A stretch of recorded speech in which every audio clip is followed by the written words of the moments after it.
नमस्कार मित्रांनो, तुमचं स्वागत आहे आसलेकर गुरुजी या YouTube चॅनलला। आज आपण असा विषय घेऊन आलो आहोत की जो सगळ्यांसाठी उपयोगाचा आहे, शालेय विद्यार्थ्यांसाठीही आणि स्पर्धा परीक्षा देणाऱ्यांसाठी विद्यार्थ्यांसाठीही हा विषय खूप महत्त्वाचा आहे। बेसिक आहे पण अतिशय महत्त्वाचा असा घटक आपण आज घेऊन आलेलो आहोत। त्याचं नाव आहे संख्यांचे प्रकार।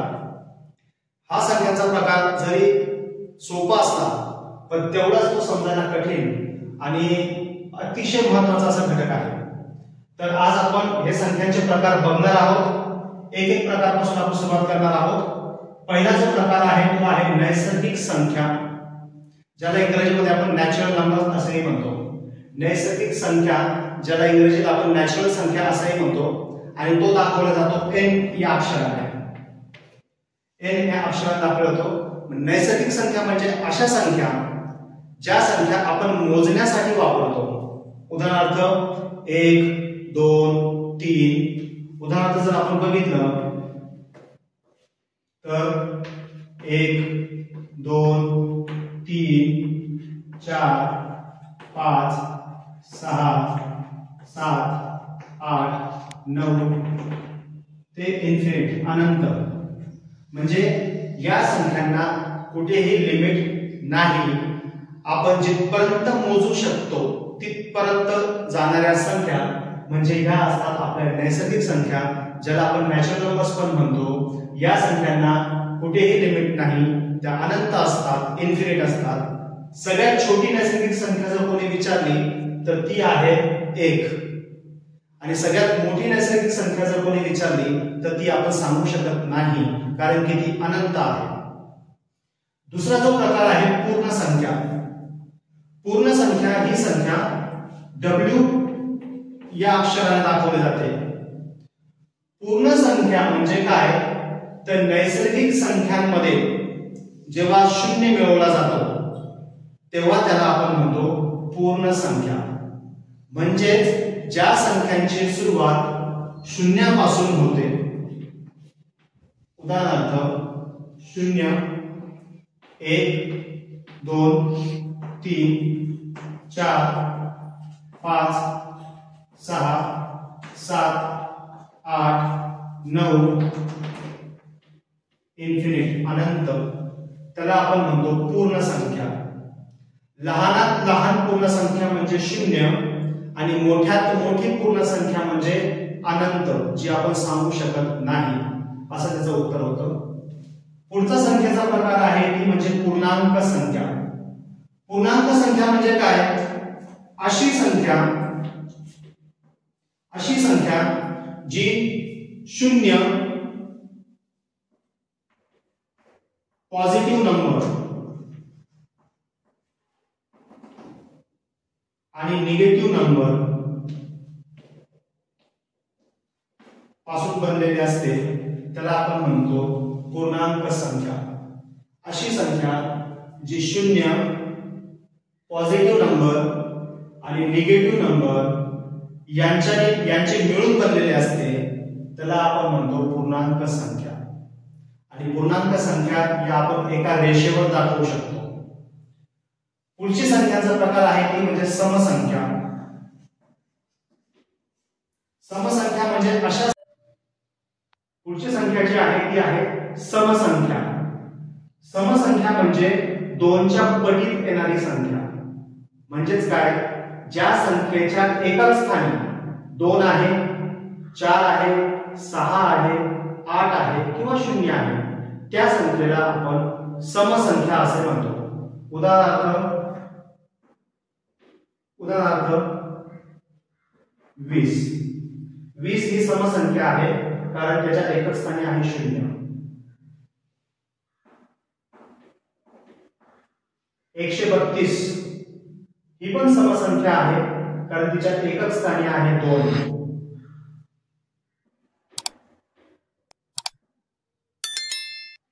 444 ही संख्या ही समसंख्या आहे कारण त्याच्या एकच स्थानी आहे 4।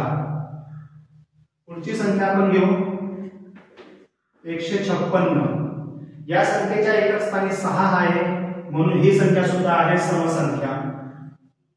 त्यानंतर पुढची संख्या आपण घेऊ शकतो 448 या संख्येच्या एकक स्थानी 8 आहे म्हणून ही संख्या सुद्धा आहे समसंख्या।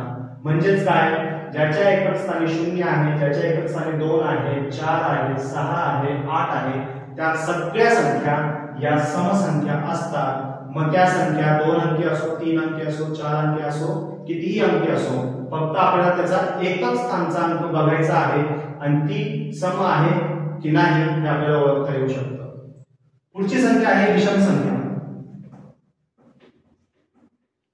आता विषम संख्या म्हणजे कोणती संख्या, तर समसंख्या सोडून ज्या उरलेल्या संख्या असतात, म्हणजे 0 ज्याच्या एकक स्थानी 0, 2, 4, 5, 6 आणि 8 आहे त्या समसंख्या आपण बघितल्या, पण ज्याच्या एकक स्थानी ह्या संख्या नाहीत त्या सगळ्या विषम संख्या आहेत। उदाहरणार्थ इथे आपण घेऊ 21, इथे घेऊ 133, इथे घेऊ 445, इथे घेऊ आपण 157, इथे घेऊ आपण 489।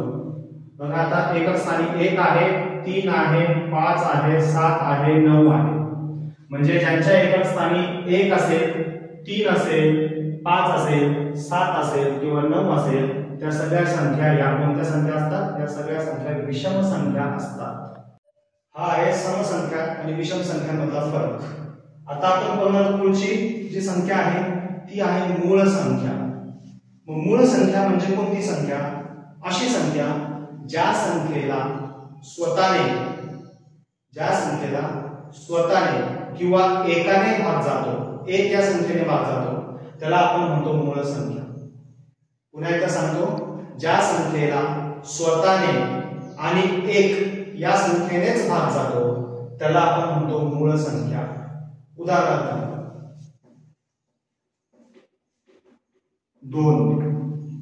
2 ही संख्येला 2 नेच भाग जातो आणि एकाने भाग जातो, 1 2 2। पुढची आहे 3 या संख्येला पण 3 आणि एकानेच भाग जातो। 5 या संख्येला पण 5 आणि एकानेच भाग जातो। पुढची संख्या आहे 7 या संख्येला पण 7 आणि एकानेच भाग जातो। पुढची संख्या आहे 11 या संख्येला पण 11 आणि एकानेच भाग जातो। पुढची संख्या आहे 13 या संख्येला पण 13 आणि एकानेच भाग जातो। म्हणजेच काय, अशी संख्या ज्या संख्येला स्वतः त्याच संख्येने आणि एकाने भाग जातो त्याला आपण म्हणतो मूळ संख्या। असे 1 ते 100 मध्ये एकूण 25 मूळ संख्या आहेत।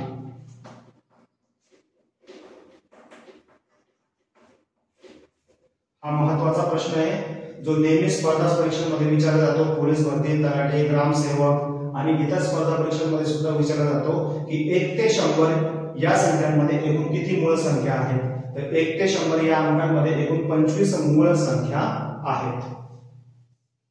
पुढची संख्या जी आहे ती आहे संयुक्त संख्या। संयुक्त संख्या म्हणजे काय, तर मूळ संख्या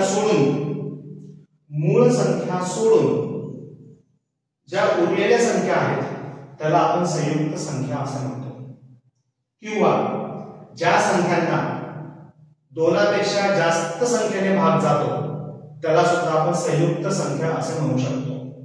उदाहरणार्थ 4 आता 4ला 2 ने पण भाग जातो, 4 ने पण जातो, 1 ने पण जातो, म्हणजे 2 संख्यांपेक्षा जास्त संख्येने भाग जातो म्हणून ही आहे संयुक्त संख्या। त्यानंतर 6ला 2 ने पण जातो, 3 ने पण जातो, 6 ने पण जातो, 1 ने पण जातो, 2 पेक्षा जास्त संख्येने भाग जातो म्हणून ती आहे संयुक्त संख्या। तसंच 12 या संख्येला सुद्धा 2 4 3 6 12 2 पेक्षा जास्त संख्येने भाग जातो म्हणून त्याला आपण म्हणतो संयुक्त संख्या। म्हणून 1 ते 100 मध्ये या संख्या 74 आहेत। हा प्रश्नही 1 ते 100 या अंकांमध्ये एकूण 74 संयुक्त संख्या आहेत। आता हा प्रश्न सुद्धा प्रत्येक स्पर्धा परीक्षेमध्ये खूप वेळा विचारला गेलेला आहे आणि पुढेही विचारला जाऊ शकतो की 1 ते 100 मध्ये एकूण किती संयुक्त संख्या असतात, तर त्या 74 असतात। मग आता तुम्ही म्हणाल की मूळ संख्या 25 आणि संयुक्त संख्या 74 यात 99 होतात। मग एक संख्या कोणती नाही तर एक ही जी संख्या आहे, एक ही संख्या जी आहे, एक ही संख्या ही मूळ संख्या पण नाही आणि संयुक्त पण नाही। एक ही संख्या ही मूळ संख्येमध्ये पण येत नाही आणि संयुक्त संख्येमध्ये पण येत नाही, ती वेगळी संख्या आहे। म्हणून एकूण 74 संयुक्त संख्या आहेत आणि 25 मूळ संख्या आहेत। तुम्हाला हा व्हिडिओ कसा वाटला, प्रत्येक संख्या तुम्हाला समजल्या की नाही समजल्या हे मला नक्की कमेंट मध्ये सांगा आणि पुढच्या वेळेस आपण नैसर्गिक संख्यांवरील क्रिया घेऊन येणार आहोत, म्हणजे नैसर्गिक संख्यांची बेरीज वजाबाकी हा टॉपिक आपण पुढच्या व्हिडिओमध्ये घेऊन येणार आहोत। माझ्या चॅनलला नक्की लाईक करा, सबस्क्राइब करा। धन्यवाद।